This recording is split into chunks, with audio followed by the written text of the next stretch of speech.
اولاد کی تربیت بہت اہم معاملہ ہے۔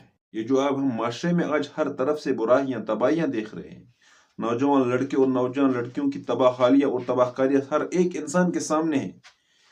اگر ہم غور سے دیکھیں تو ان سب چیزوں کے پیچھے ایک ماں باپ کی غیر ذمہ داری ہے، ایک ماں باپ کی لاپرواہی ہے، جو اپنے بچوں کی تربیت کے بارے میں کبھی سوچتے بھی نہیں ہیں۔ ایک بچہ جب پیدا ہوتا ہے سب سے پہلے جو اس کی تربیت کی درسگاہ ہے وہ اس کے ماں باپ ہے، لیکن افسوس اس چیز کا ہوتا ہے کہ ماں باپ اس چیز کی طرف توجہ دینے کی زحمت ہی نہیں کرتا ہے۔ بچہ بس پیدا ہو گیا، کھاتا ہے پیتا ہے پہنتا ہے، مسئلہ ختم، ایسا معاملہ نہیں ہے۔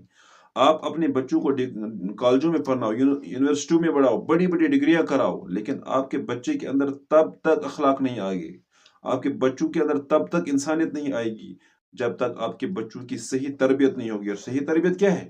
وہی تربیت جو نبی علیہ الصلوۃ والسلام نے